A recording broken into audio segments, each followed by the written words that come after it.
Well, hello again, everyone, and welcome to our latest webcast that we're bringing you from Travel Weekly as part of our Roadmap to Recovery series. And I'm delighted to be joined once again by Derek Jones, who is, of course, the Chief Executive of Dare Touristic UK, which comprises Kuoni. You can see that on your background, Derek. And it's really lovely to see you again. I know you've joined us on a number of occasions throughout the last couple of years through the torrid time we've been through, but it feels, I hope, a little bit better. But tell us how things are with you. Yeah, great. Obviously, I guess we should start with COVID and the crisis that we're coming out of. And we're from that perspective, we're in a much more positive position than we've been for a very, very long time. So I think touch wood, Omicron was a game changer. We all hoped it would be. I guess when it arrived in December, it was very bad news for a month or two, but it's evolved really nicely, and I think there's lots of confidence now that hopefully this is the last major wave of COVID. And whilst I think there will be new variants at some point in the future, I think we will see new variants emerging. I think we can be relatively optimistic now that either they'll be less dangerous than previous variants, or we will have a much more robust process in place to be able to respond and react, and importantly, not overreact. So we've seen what's happened with Omicron, and probably in retrospect there was an overreaction, but hopefully we'll learn from that, and we won't see that again in the future. And when you say an overreaction, you mean by the government, or do you mean by businesses, or what do you mean? I think specifically from government, and it's not really a criticism. I think it was the first time that they'd faced a completely new variant that was spreading at the speed that it was spreading, and they were understandably cautious.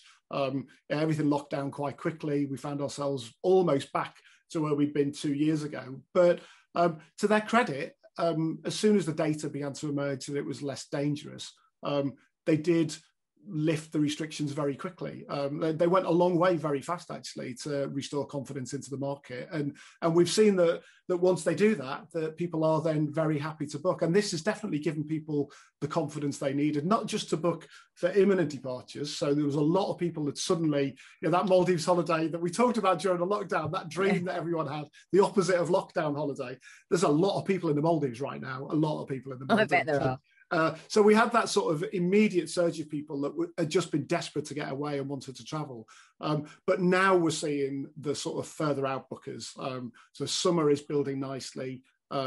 2023 is beginning to build very nicely. Confidence is back in the marketplace now. And I think it is that long-term confidence that really matters, because of course we'd had little spikes of departures all the way through the crisis. What we didn't get was that real long-term confidence, but that's definitely on the way back. So yeah, overall, I'm feeling very optimistic now.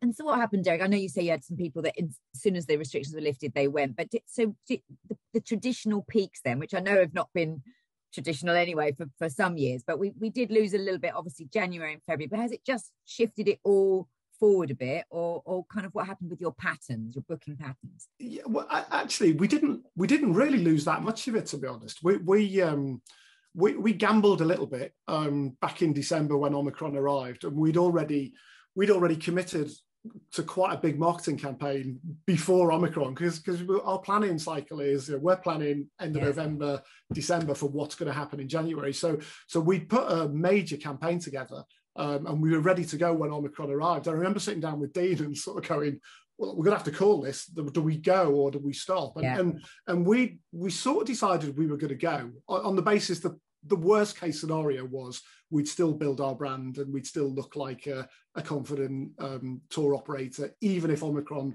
sort of lasted all the way through. But we also took a view that there was probably a high possibility that it wouldn't last all the way through the peak sales period, and that we would get back to normal quite quickly. So anyway, hindsight's a wonderful thing, but it turned out to be a great call, because actually we went with a big campaign, and by the 6th of January, I think, was when we saw the first restrictions start to lift. And it was almost overnight. We very quickly went back to about 70, 80% of what would have been a normal year, back in 2018, 2019, we were comparing it to. So we got back to close to full speed quite quickly. And we stayed there. And of course, what's happened is, in a normal year, you have this big peak in January, and then it slowly comes down. what we were seeing this year before the events in Ukraine, but what we were seeing very clearly was we started at 70% and we were moving up. So we were crossing over with a normal year. So a longer, flatter booking curve, which was actually delivering more revenue over Q1 than we would have seen in a normal year. So yeah, it wasn't really badly affected. Okay. I mean, obviously the two things that counter that was we didn't have all the forward business that was already booked, but we did have, because we had all those rebookers, the rebook, times that were already in the pipeline for later departures. So when you look at the cumulative position for the whole of the year, we're actually in a strong position now. And what a great thing to be able to say. I know, it's so nice, isn't it? Years of cancellations. Listen, I want to come back and talk about trends and destinations and kind of things you're seeing in those bookings. But you have just mentioned Ukraine, so let's just pick up on that. It would be remiss of us not to just mention it. Conflict's been going on for about a week now, but how does that affect your business? I imagine you haven't got too much directly affected in that region, but has it impacted at all? You said, until Ukraine came along, you were going quite nicely. So have you seen a little dip?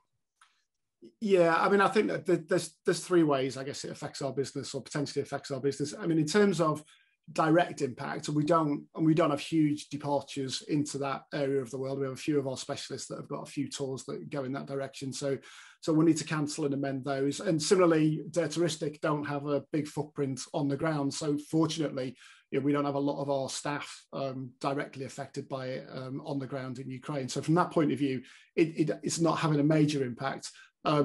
I guess second, before I talk about the consumer impact, I mean, the second impact actually is on our own staff. And just like everybody else, they're affected by what they see on the news and on the TV. And I'm sure, like many people in travel, they want to do something about it. They want to help and they want to be supportive. And we'll encourage them to do that. We've got a Kuoni TV tomorrow, actually, that we're going to record, and we're going to invite them to sort of donate to Red Cross Ukraine and do whatever they can through the stores or through head office to raise money to support the people affected. And I do think that the travel industry, I think we're sort of uniquely affected by some of these things. Like we're a much more international community than the average person in the street. We just are. We have friends that live overseas. I'm sure all of us somewhere in our sort of travel careers have met people from the Ukraine, dealt with them on a commercial basis. So I think it affects us that way. And I think it's important to recognise that as well, and talk to your teams and talk to your people about what they can do and how they can support those people. So it affects us that way. And then the third way, from a consumer confidence perspective, we've not seen it massively. It's very early doors. We didn't actually see a big decline in booking intake last week. It was relatively stable to the week before. What did change was the sort of demand metrics. So web traffic went down. So the overall Google search for travel went down last week. So I think that's a precursor. That's an indicator of what comes next. Yeah. So I would be surprised if over the next 2 or 3 weeks we don't see a softening of the market a little bit in terms of forward bookings. I don't think it's going to be dramatic. I think it will be a slowdown. And then, I mean, fingers crossed we see an early resolution. And then we can sort of get back into the swing of things as we get into late spring and into summer again. So but it does put it all into perspective, doesn't it? Even COVID, to an extent, whatever we've been through, the people on the ground in Ukraine are going through much, much worse. So we just need it to be resolved. Yeah, well said. All right, well, let's come back to what you were talking about then around, this good demand. And I know you said the Maldives flew off the shelves for those people who are desperate to get away. I'm a bit jealous, should have done the same. But perhaps then for the further out bookings, be interesting to know what's selling well. Perhaps talk to us about destination, duration. Are people going longer? Are they spending more? We've heard a little bit about people, they've sat on their cash for a bit. Are they splashing out a bit now, and are they going in bigger groups? Just tell us what the trends you're seeing, Derek. Yeah, so definitely the average spend is up.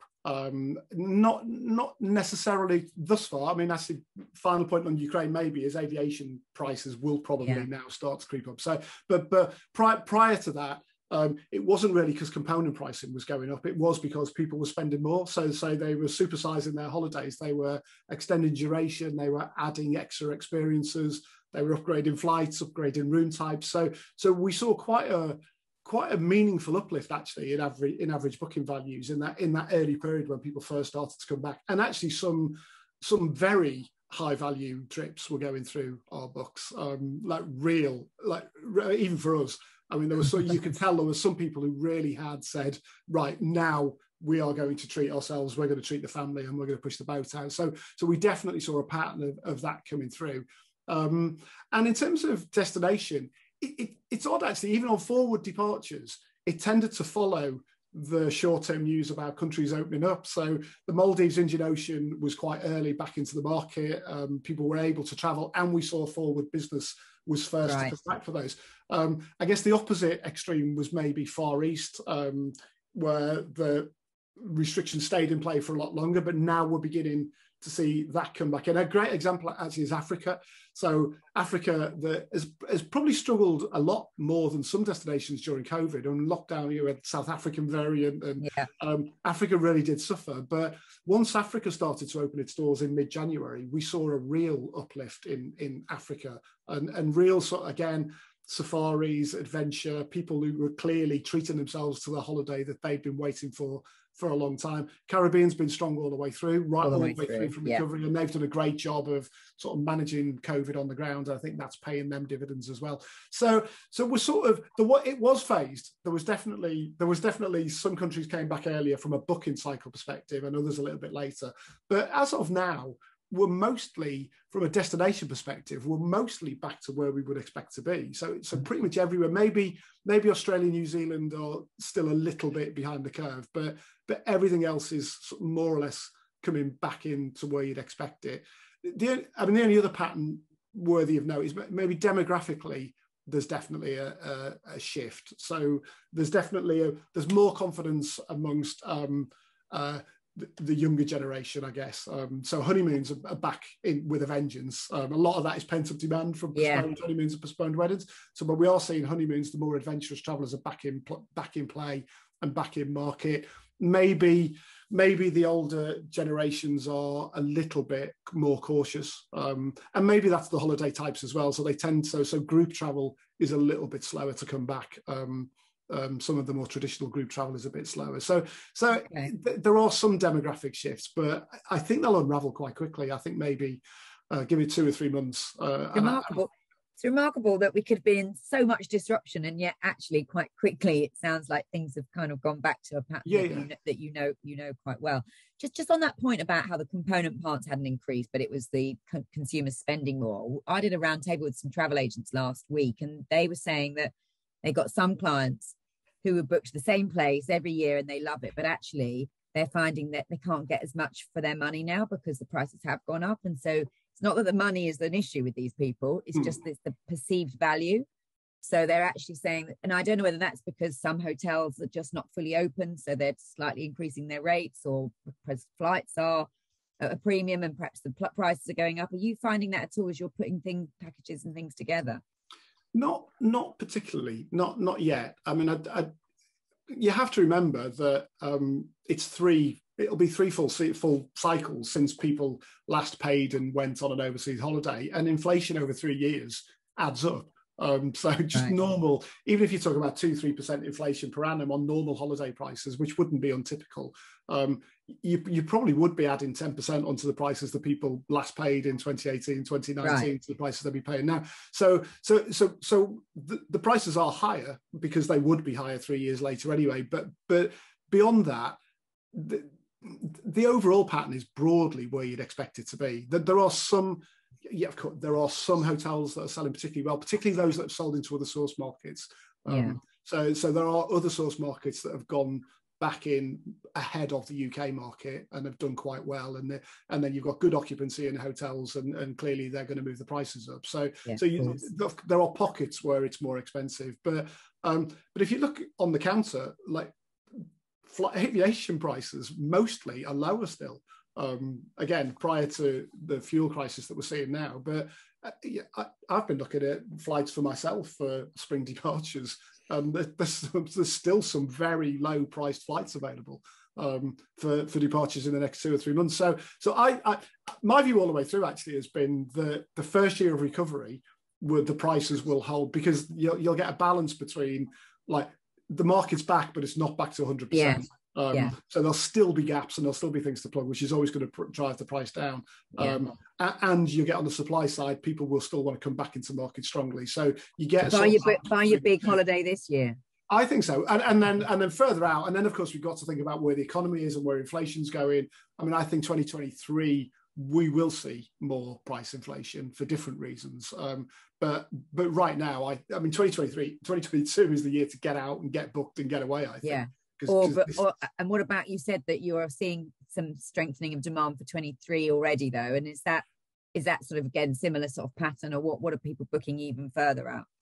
Yeah, it is. It's quite similar. I mean, a lot of our business for 2023 is special occasion, whether it's special birthdays or delayed special birthdays. I mean, people are suddenly celebrating their 52nd like it's their 50th, which is brilliant. It's like, I missed my 50th, so I'm going to go and do it properly this time. So we've got a lot of honeymoons, a lot of special occasions, a lot of anniversaries, a lot of birthdays, big birthdays that are booking further out, and that's great because that's sort of heartland territory for us, and we do it brilliantly.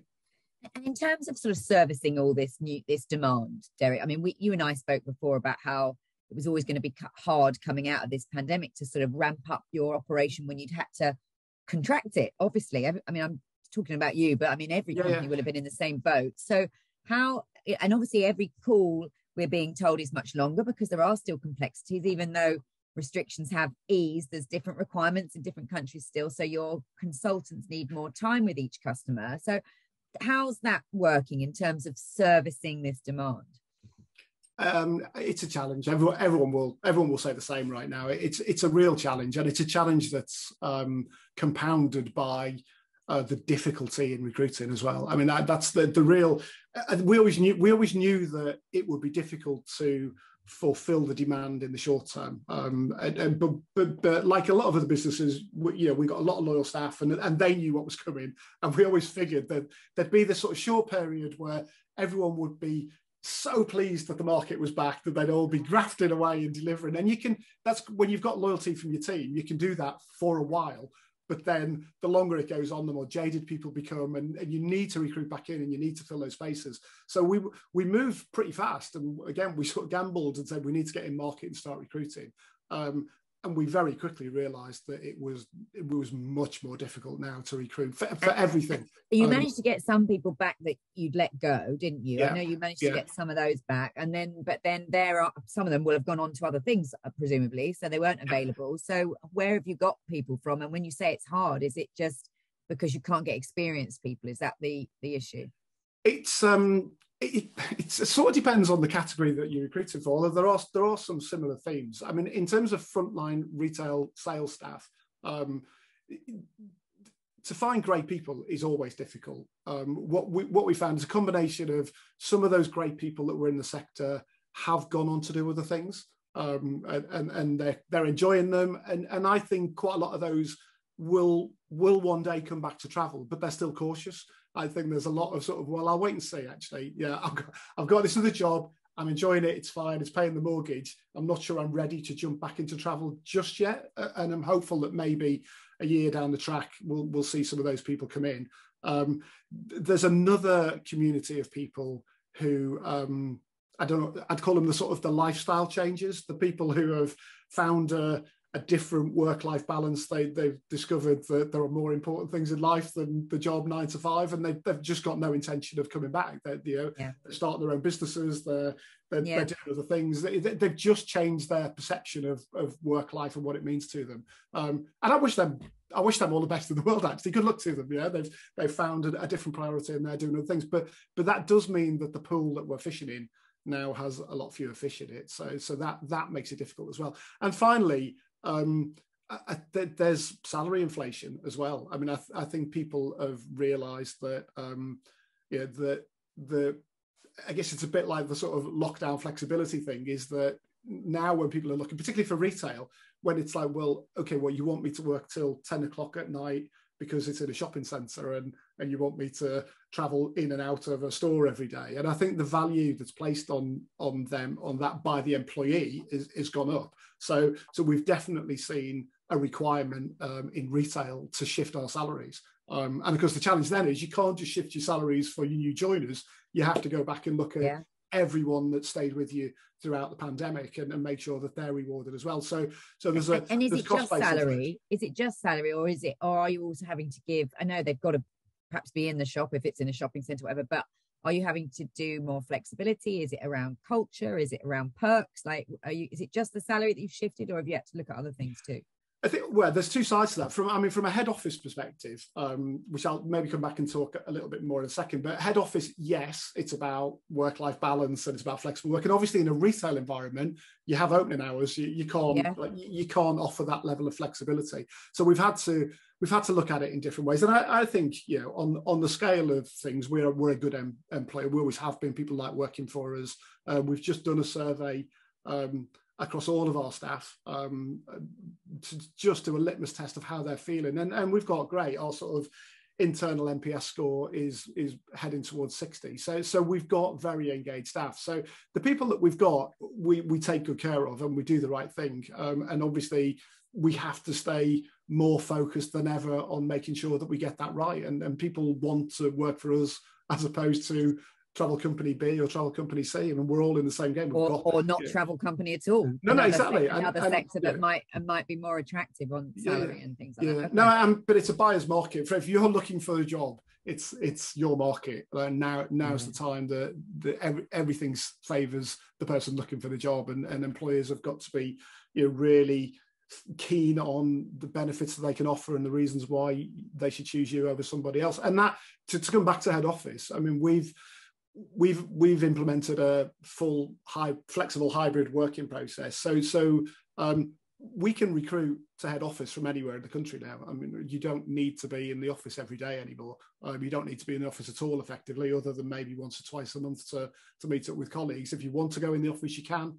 If you don't want to, then there's no compunction to. And that's been really well received. That's a real value and a real benefit of working for us. And we've looked at our other sort of softer benefits like travel insurance, and you just have to look at the whole package and what it means to work for you as a business and make sure you get it right. And remind us, Derek, where you are with numbers and things. Let's start with the retail estate, because I know you had to close some of your branches. So to remind us where we are with numbers in terms of the actual number of branches, how they're staffed, and also what your plans are going forward now, as we've just been discussing, things are getting a bit back to normal.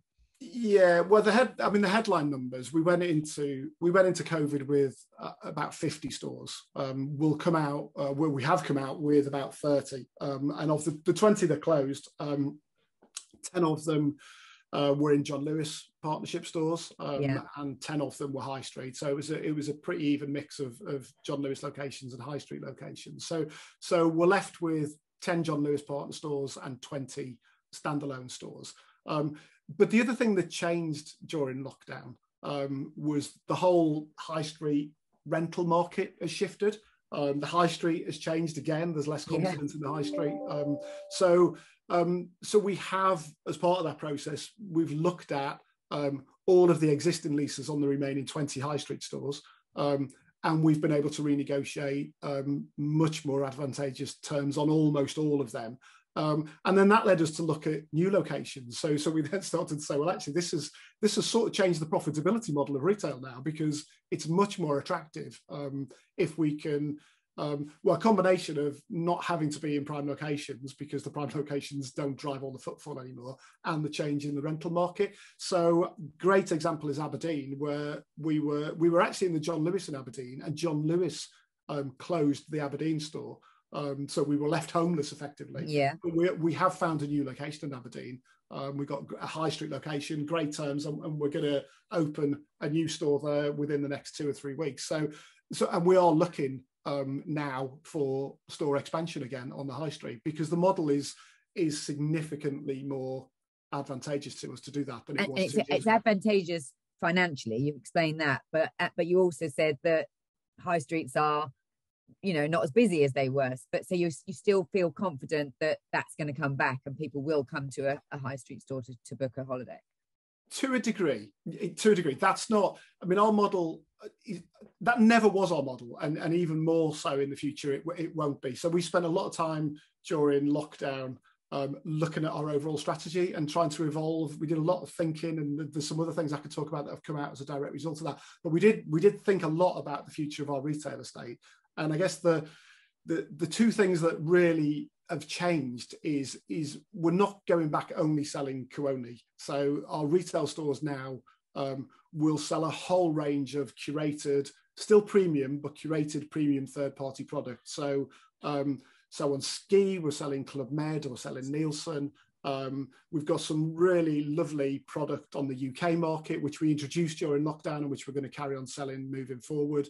And then we've got some nice brands like Discover the World, which are offering sort of real experiential travel. We've got a slow travel company that we're selling, which is overland travel across Europe, low carbon impact, but actually more about a different way to travel. So actually we've introduced a whole range, and we'll introduce more, which actually on a standalone basis, you're going to become much more like a full service retailer on the high street. So Kuoni will be part of it, but you'll have well, not everything, but you're going to curate stuff that you think fits with your brand. Yeah, so I guess there'll be three elements to our product line. One will be the core Kuoni product. The second one will be the specialists within our group. Where we are finding we're selling more and more through the high street. And then the third one, which is the newer one, will be a big expansion of that premium third-party product that we'll add into the mix as well. So that gives us a more profitable model. It's not just a cost base for the tour operator; it's actually generative of its own revenue. So that changes the balance in terms of that retail model. And then we're looking at how we fulfill for the main tour operators. So whereas previously all of our tour operator sales went through the stores, even the phone calls went into the stores, we've now retained a virtual call center. So we had to do it during lockdown anyway. And it was partly out of necessity and part of out of strategy, but a lot of those staff, we just talked about it, actually didn't want to go back into store. And they're brilliant. And we've spent a decade invested in their training and nurturing them, and we didn't want to lose them. So we said, right, we'll keep a virtual call center. So we've now got 30 staff that used to be in stores that are now working from home, running a virtual call center. Right. All the tour operator call volume goes into them. And that means that our retail stores have got more time to get more engaged in the local community, to market themselves, to be on Twitter, to be on Facebook, to do all the things that a independent travel agent does, basically. I was going to say, and when I said to you, are you relying on people walking past, that's what you're saying. It's not just that, because they're going to be pushing out to the community rather than just sitting there hoping the footfall's all right. Yeah, and they'll have their own website, and that'll be driving appointments in store. And even now, more than half of our revenue through stores is coming from appointments, and appointments still convert to well over 50%. So every second appointment is a booking. So our focus is like, get the appointment, convince the customer that it's worth booking a 2-hour slot and coming into store, because half of them at least are then going to go on and book a holiday. So we don't need to be in prime locations. We don't need to be by the bus stop. We don't need people looking in the windows and decided to drop in. And most people don't drop in for a £10,000 holiday. That's just not the way it works. It's a much more considered purchase than that. So we're very confident that. And have you got to do a bit of a job though, explaining that you will sell a lot more, that your range will be broader than just a Kuoni holiday? I mean, how will you? I mean, I guess they'll do it themselves through their own websites and stuff, but how and it's there's two phases to that. The first phase is relatively straightforward. It's the first phase is telling our existing customers that we now sell more than just Kuoni, and there's a huge opportunity in that. And we always joke at Kuoni that whenever you tell people you work for Kuoni, 9 times out of 10, the conversation goes, "Oh, I went on my honeymoon with you 25 years ago," and you go, "Oh, have you booked with us again?" And they go, "No."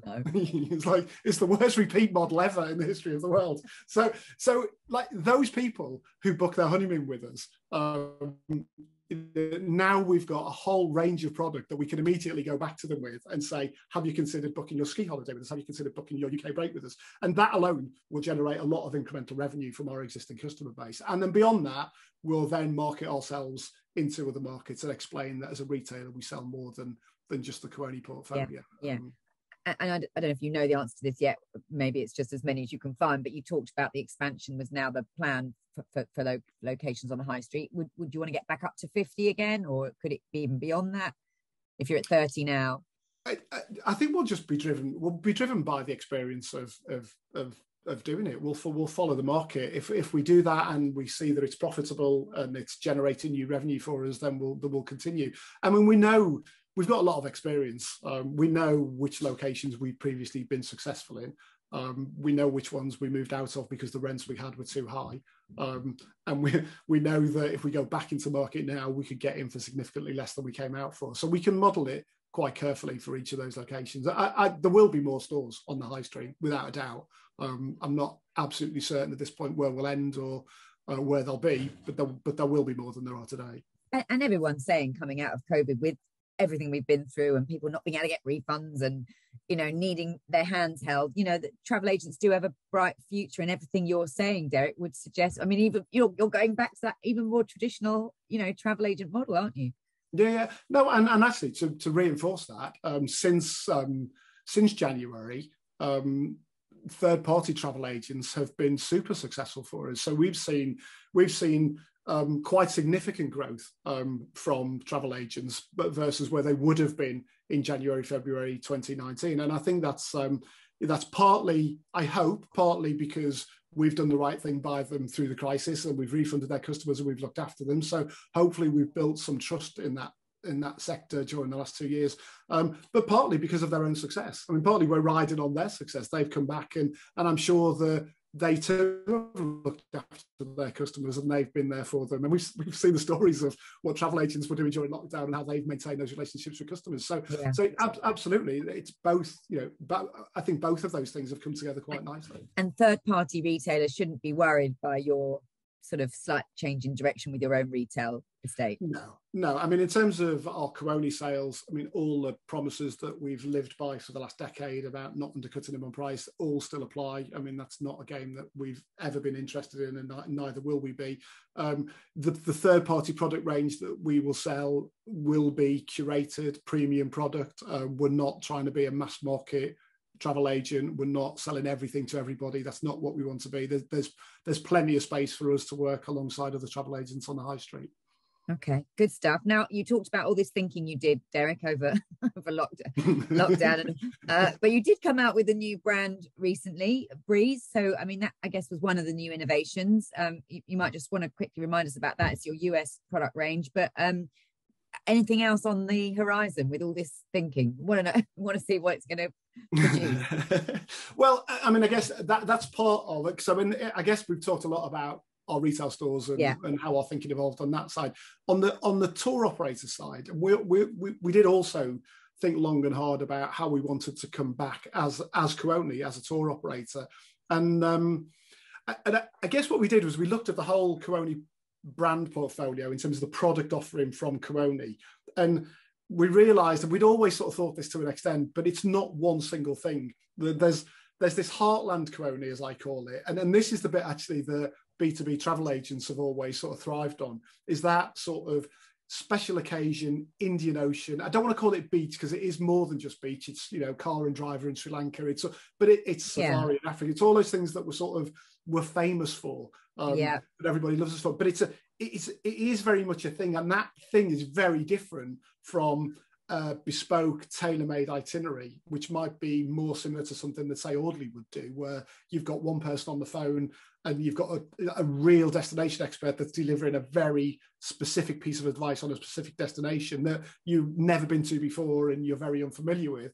And then there's this other category, which is typified by North America, USA, Canada, maybe Australia, New Zealand, which is sort of, it's still tailor-made and you need expertise, but actually it's quite familiar. You've seen it on the TV, you know what it's all about. You just want to go and get the experience, and you want to do it in a very simple way. And what we realized was that we treated all of those things the same. We just called it all Kuoni, and we treated it all the same. And what we wanted to do was tease them apart and come up with different propositions for each one. So Alfred and Kuoni, which is, we had started this just before lockdown, but we only did it for Japan, and that was a test actually. We were just trialing it at that point, but we had enough data to show that was what customers wanted. So that has now expanded massively. So Alfred and Africa is now live, and it's beautiful, and the whole model on that is different. So the model there is, it's all done over the phone. even through our shops. So if someone goes into one of our shops or a third-party travel agent and wants to book that, it's a phone call to the Alfred And team, and you will talk to a Kenya expert, a South Africa expert. It's absolutely tailor-made by an expert and completely curated. So that is a whole brand that we're now beginning to evolve and invest in, and you'll see advertising and promotion for that. And then the core part was quite easy, because that was just about making it more profitable. We have changed some of the mix. It's maybe a little bit less Caribbean, because that's very competed, but our heartland Indian Ocean is as strong as ever, and we're continuing to grow in other destinations. And then, if I'm honest, that then left us with the sort of Australia, New Zealand, North America part, and we actually decided to stop. If I'm honest, like when we did the first round of strategy, we just went, we can't compete. It's a flight, it's total transparent pricing. You can get all the beds on a bed bank. There isn't really a USA specialist tour operator out there anymore, because you can't make money in that sector. So we stopped. And then the COVID crisis carried on. So we had to do something. So we got back together and did a bit more strategy. And then the second time we went, well, this is daft. There's got to be some way that we can do something with this. So we said, right, well, if we're going to do this, we need to present it to the customer in a completely different way. We're going to have to take as much back office cost out of this as possible, because otherwise we can't make a margin on it.